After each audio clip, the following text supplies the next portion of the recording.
I'm Bob from Bob's Workshop, and in today's episode I'm going to show you how I rebuilt the post, the top of the post that's behind me right now. When it began, it looked a lot differently than what you see now. Here is a large post that helps to frame the entrance to a cul-de-sac in my neighborhood. It's somewhere close to 35 years old. The original construction was done quite well with the materials available nearly 4 decades ago, but the large square cap and the surrounding trim have rotted away. And in order to save the post, a new cap needs to be made, and to do that, I'll be using a much more weather-resistant product. The core is made from pressure-treated 6x6s. They're screwed to each other to make one large central post that is then clad with redwood. Both are very wet at the top, but still solid. I was afraid that I'd need to cut an inch or two off the top, but after this dries out, I think it's going to work just fine.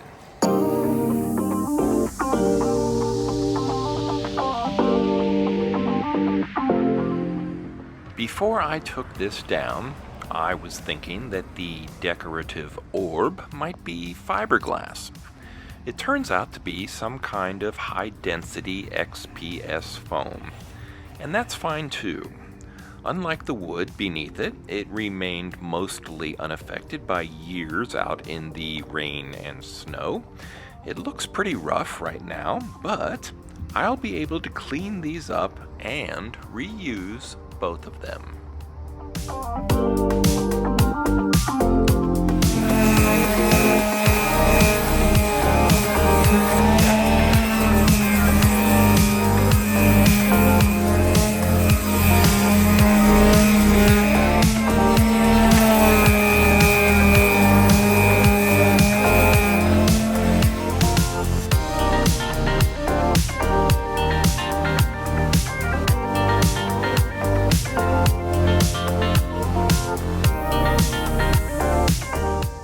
The sanding and the scrubbing with a little bleach water will guarantee a nice surface for new paint a little bit later.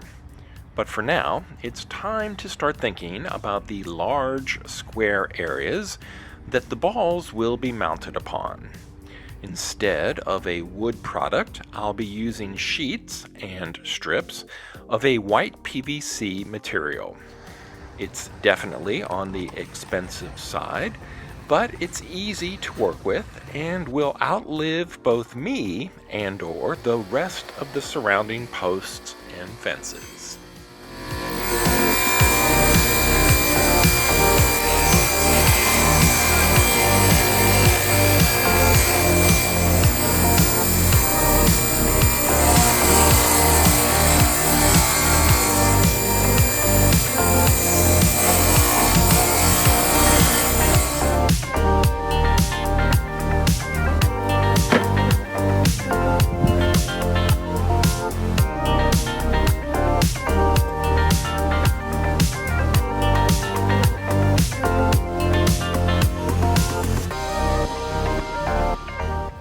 These boards are 3/4 of an inch thick, and I'll double them up to match the width of the 1.5 inch trim pieces that will band all 4 sides.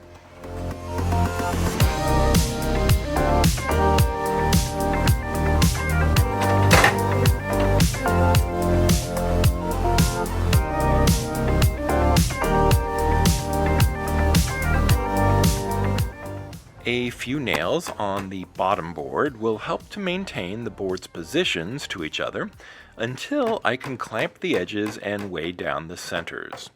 The next day, I'll trim the overhanging parts to make a square of about 18.5 inches.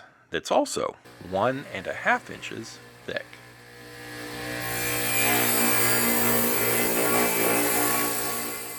2 8-foot sections will be enough to go around the outer edges of each square, And those pieces even have a hint of wood-grained texture molded onto one side.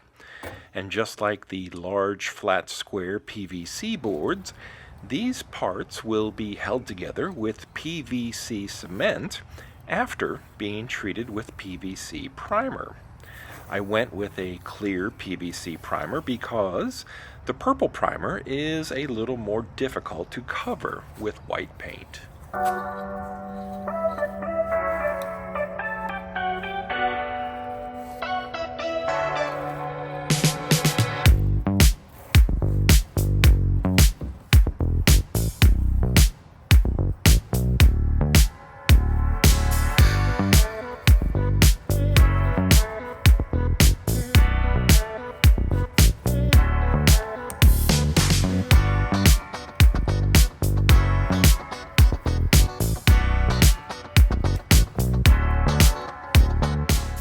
Having a bunch of clamps is definitely a plus when building with PVC.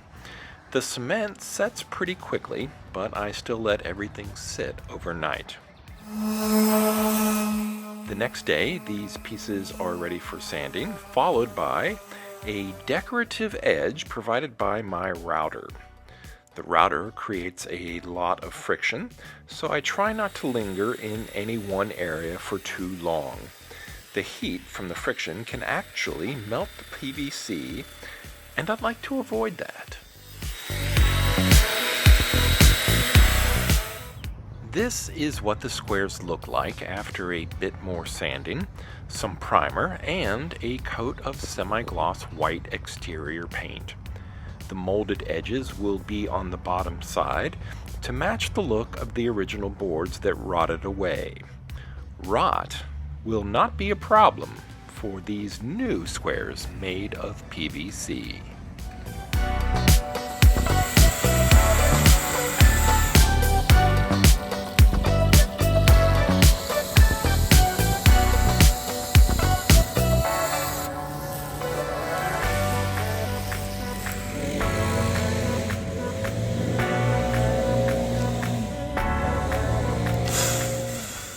This is one of two leftover scraps from the 2-foot by 4-foot PVC board.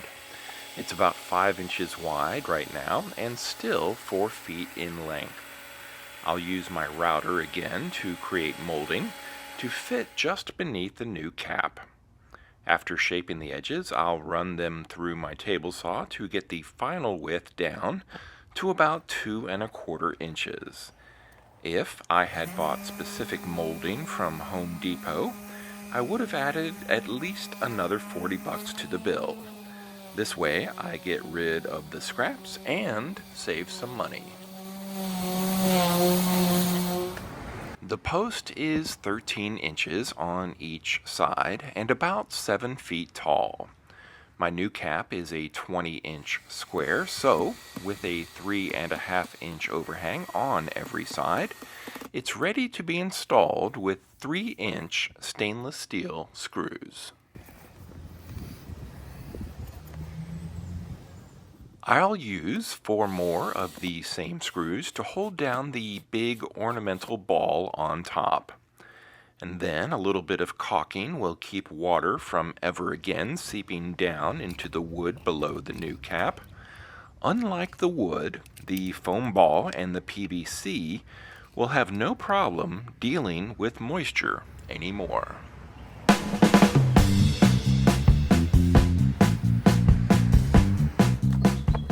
Some measuring and the use of a miter saw off camera means I'm ready to install my homemade molding.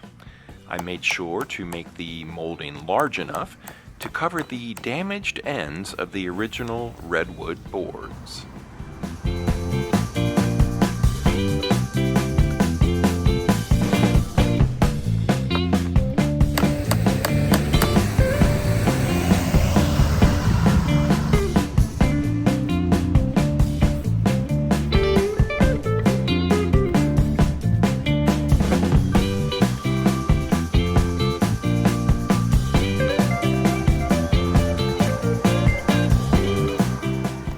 There actually two of these posts that frame the street's entrance. While the caulking dries over here, I'll cross to the other side and repeat the process one more time. The caulking will have the rest of today to cure, and I'll paint everything tomorrow.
These have at least 3 coats of paint from earlier times, and each of those coats was applied with a brush.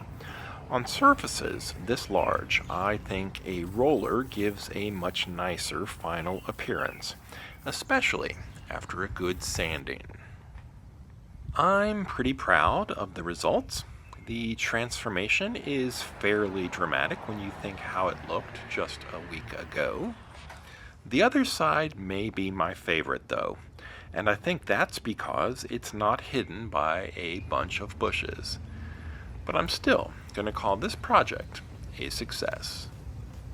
Thanks for watching, and until next time, this has been Bob's Workshop. Take care.